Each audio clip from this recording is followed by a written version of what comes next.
안녕하세요, 친절한 동주씨입니다. 네, 오늘은 제가 마스크를 이렇게 쓰고 시작하고 있어요. 아무도 상상하지 못했던, 생각지 못했던 코로나 때문에 지금 올 한 해는 정말 어떻게 지나간지 모르겠어요. 마스크가 저희한테 이렇게 그냥 일상이 될 줄은 저희도 상상도 못했잖아요. 사실 제가 처음 유튜브를 시작했을 때 주제가 바로 이 미세먼지 때문에 마스크를 똑바로 쓰자, 마스크에 대해서 제대로 알자 하는 내용에 대해서 시작했는데, 그게 우연치 않게 코로나가 정말 창궐하면서 써야 되는 게 일상이 되어버렸어요. 특히나 이제 저는 의료진이다 보니까 병원 내에서 항상 마스크를 쓰고 있거든요. 그렇기 때문에 마스크 안 쓰는 생활을 좀 상상하기도 어렵고, 불편감도 사실 감수하면서 이렇게 생활하고 있는 현실에 대해서 정말 슬픈 현실이죠. 영국에서 이제 화이자 백신을 처음 백시네이션을 시작했는데 뭐 원활하게 순조롭게 진행된다고 하면 백신과 뭐 치료제 이런 효과들로 인해서 몇 개월 후부터는 집단 면역 효과가 있으면서 이런 코로나도 어느 정도 좀 잠잠해지지 않을까, 이제 이런 긍정적인 예측을 하는 부분도 있지만, 인생이 뭐 항상 예측한 대로 굴러가는 것도 아니고 이번 코로나도 그렇게 예측한 대로 굴러간 건 아니잖아요. 네, 코로나가 발생하기 시작했을 때는 이게 뭐 몇 개월 있으면 괜찮아질 거다, 혹은 여름이면 좋아질 거다, 많은 전문가들이 그랬죠. 여름이면 좋아질 거다. 당연히 여름에는 조금 주춤한 것처럼 보였으나 코로나는 지속됐었고, 바이러스나 이런 것들이 더 활발하게, 우리 몸이 면역력도 떨어지고 더 활발하게 활동할 수 있는 시기가 되니까 더 크게 이제 광범위하게 유행하고 있지 않을까. 오히려 이제 젊은 분들이 조금 무감각해지는 경향이 있는 것 같아요. 내가 언제까지 이걸 억제하고 살아야 돼? 어떻게 피해야 돼? 라는 생각들을 많이 하시는 것 같은데, 하지만 건강한 분들은 대다수 괜찮았다 하니까 사실 그런 측면에서 조금 젊은 분들이 뭐 크게 이런 위험도에 대해서 이제 생각하지 않은 부분도 있고, 이제 그렇게 해서 조금 활동량들이 많아지니까, 이로 인해서 당연히 연세가 많으신 분들, 그러니까 기저질환이 있는 분들은 코로나 바이러스에 감염이 되면 질병이 증상으로 나타나는 경우들이 많았으나, 젊은 분들 같은 경우에는 면역력도 훨씬 강하고 증상도 미비하게 나타나는 부분들이 생겼던 것 같아요. 그렇기 때문에 무증상 감염자들로 인해서 전파가 계속되고 있는 것으로 조금 추정되고 있는 상태인데요. 코로나 바이러스는 감기, 독감처럼 완치된 후에 끝나는 바이러스는 아닌 것 같아요. 아직까지도 뭐 연구가 되고 있고 조사가 되고 있는 상태이긴 하지만, 코로나 바이러스가 걸렸을 때 제일 흔하게 호소하는 것은 호흡기 증상들이 대부분 흔하게 호소하긴 해요. 인후통이나 열, 그리고 호흡곤란, 갑자기 발생하는 피로, 관절통, 가슴 통증, 이런 것들이 좀 주로 발생하는 부분들이 있는데, 초기에 발생하는 질환이 문제가 아니라 회복되고 나서도 여러 증상들이 이제 남는 경우들, 후유증이라고 하죠. 이런 증상들이 남는 경우들이 많아서 그 부분에 대해서 조금 언급을 하고 싶어요. 장기적으로 남는 이제 후유증들 중에 관절통이랄지 근육 통증, 혹은 이제 심장 근육에 이상을 준다, 심근병증이 생기는 경우들이 있다. 그로 인해서 부정맥이 발생할 수도 있고 여러 심장 합병증들이 발생하는 경우들도 있다고 지금 보고되고 있어요. 그리고 또 하나 많이들 알고 있는 게, 이게 후각이 상실할 수 있다. 그래서 냄새를 못 맡아서 어떤 분은 맛을 못 느낀다, 이런 분들도 계시고요. 또 하나는 기억력이랑 집중도, 그러니까 브레인, 그러니까 머리에도 좀 영향을 미칠 수 있다는 부분이죠. 기억력도 떨어지고 집중력도 떨어지고 여러 가지 수면 장애, 이런 것들도 이를 유발시킬 수 있기 때문에 이런 부분들도 문제가 될 수 있고요.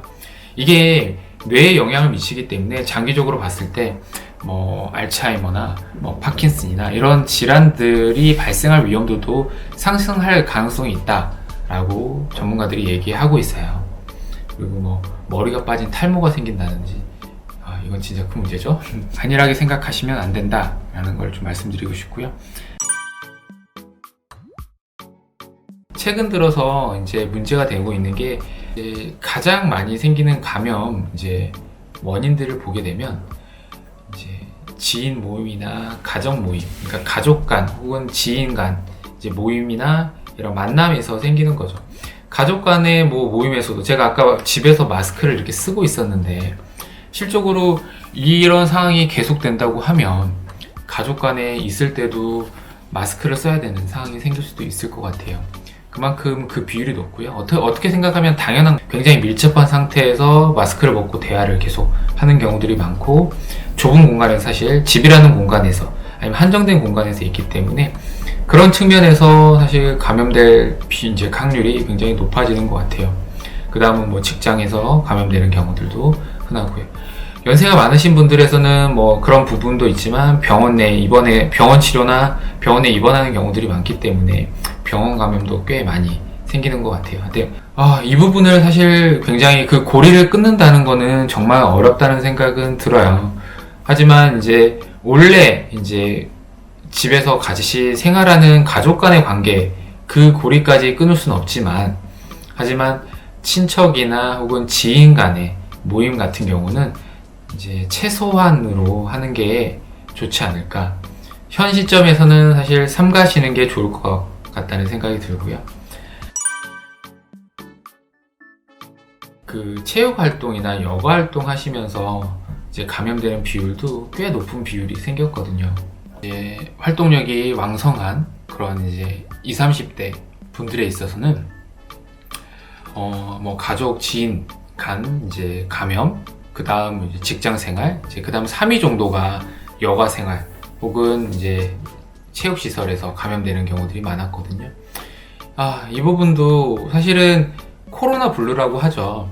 코로나로 인해서 여러 가지 사실은 상실되는 이제 할 수 있는 것들이 없어지고 이게 장기화되다 보니까 우울증까지 빠지는 경우들이 있어요. 그래서 그 우울증의 해소 방법 중에 하나가 사실 스트레스를 어떻게든 풀어야 되는데 그 푸는 방법 중에 하나가 여가 활동도 하고 체육 활동도 하면서 그 스트레스를 풀어야 되는데 좀 안타까운 부분이긴 하지만 그래도 지금 상황에서는 거리두기를 해야 되는 상황이고 이게 더 심해지면 셧다운 되어야 될 상황이 될 수도 있기 때문에 좀 아쉽지만 좀 피해야 되지 않을까 하는 생각이 들고요.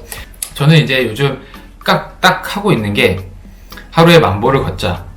두 번째는 목표를 세워서 운동량을 채우는 부분을 이제 하고 있어요. 걸음걸이 수를 제외한 다른 운동을 어떻게든 채우려고 노력하고 있어요. 그래서 틈틈이 푸시업도 하고 뭐 스쿼트 하고 하루에 10,000보는 어떻게든 걸으려고 하는데 병원에 있을 때 계단으로 계속 돌아다니거든요. 계단으로 돌아다니기 때문에 계단을 계속 걸어요. 계속 걷고 몇 바퀴를 이제 왔다 갔다 내려가면 그걸로 한 5,000보, 6,000보는 나올 거고 그 외에는 사실 이제 뜀뛰기, 그러니까 제자리 뛰기나 뭐 이런 걸로 통해서 이제 하루에 10,000보를 어떻게든 채우려고 노력하고 있습니다. 코로나 이후에 생긴 사회 계급이 좀 생긴 느낌이에요. 첫 번째는 원격 근무가 가능한 분들은 사실 실제적으로 경제적인 피해나 이런 것들이 상대적으로 사실 적은 부분이 있는 부분이고 있고요. 두 번째 계급으로는 뭐 사회 필수 계급이라고 할 수 있죠. 뭐 의료인도 거기에 포함되고요. 뭐 소방관이나 경찰관, 뭔가 제조를 해야 되는 노동자분 이런 분들은 결국에는 사회가 운영되기 위해서는 계속 돌아가야 되잖아요. 돌아가야 되고 근무가 계속 되어야 되는 상황이고 코로나로 해서 3단계로 격상된다고 그래도 계속 일을 해야 되는 노동자이고죠. 그리고 특히나 원격 근무를 할 수 없는 이제 일을 하시는 분들이죠. 이런 분들은 필수 인력이기도 하고 문제는 코로나 감염의 노출 위험이 굉장히 높은 상태에서 근무를 해야 되는 그런 분들이 있고요. 이제 세 번째, 네 번째 분들이 굉장히 좀 문제가 되는 것 같아요. 현재 뭐 여행사들이 굉장히 힘들어졌잖아요. 관광산업이 완전히 사실 이제 거의 관광산업을 할 수 없는 시기가 되었기 때문에 그런 시기가 1년 가까이 되고 있는 상황에서 점차적으로 뭐 여행사 파산이나 뭐 해고 이런 사태들이 계속 일어나는 이런 임금을 받지 못하는 노동자 계급이 발생하는 부분이 생기는 거고요. 이 부분이 굉장히 좀 큰 문제인 것 같아요. 실내 체육 시설들을 운영하시는 분들도 굉장히 좀 안타깝다고 생각이 들어요. 저도 지금 주짓수를 하다가 1년 넘게 지금 1년 가까이죠. 1년 가까이 지금 못하고 있는 상황이고, 코로나로 인해서 이렇게 통제가 심해지면 심해질수록 그렇게 문을 닫게 됨으로 인해서 경제적으로 피해를 입을 사람이 너무 많아진다는 게 좀 안타까운 것 같아요. 이 부분에 대해서 어떻게 지원하는 부분도 사실 한계가 있는 부분이고, 이 부분을 어떻게 해야 될지를 사실 사회 전반적으로 해결책을 조금 만들어야 될 것 같아요. 백신이 답은 아니에요. 그리고 치료제도 답은 아니에요. 지금은 방역, 그러니까 예방하는 게 제일 중요하다고 생각이 듭니다. 외부 활동 자체를 최소한 하는 게 좋겠죠. 저 같은 경우도 이제 코로나 위험에 노출에 사실 취약한 인력이기 때문에 최대한 이제 최소한으로 이제 사람들을 만나는 걸 최소화하는 부분들이 있고요. 거의 이제 가족들만을 만나는 부분이죠. 제가 수술하는 사람이기 때문에 어떤 부분이 생기냐면요. 마스크를 쓰고 환자분을 진료를 보잖아요. 진료를 보고 병실에서도 항상 마스크를 쓰고 계시거든요. 쓰고 있기 때문에 전신 마취하는 환자분들의 얼굴을 수술대에 누웠을 때 보게 되는 경우들이 있어요. 그래서 성함이랑 이런 거 비교하고 제대로 봤지? 제대로 맞지? 이렇게 알게 되는 경우도 있어요. 얼마나 지금 불편한 상황이에요. 그만큼 저희들이 조금만 힘내고 이제 예방수칙만 잘 지킨다고 하면, 국내는 사실 조금만 더 관리한다 그러면 감염자 숫자들이 그래도 조절이 다른 나라들에 비해서 좀 잘 되지 않을까 싶어요. 왜냐하면 경각심이나 코로나에 대한 그 위험도에 대한 인식이 다른 나라보다 더 강하고 잘 되어 있다고 생각이 들거든요. 그렇기 때문에 조금 힘들더라도 예방 좀 잘 하셔가지고 이번 겨울 잘 지나갔으면 좋겠습니다.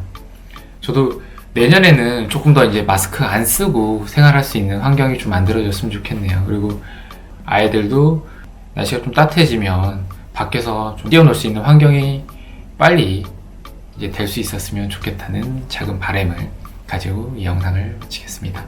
모두들 건강 유의하시고요. 곧 성탄절이고 2021년인데 모두들 행복하시고 좋은 일들만 있으셨으면 좋겠습니다. 감사합니다.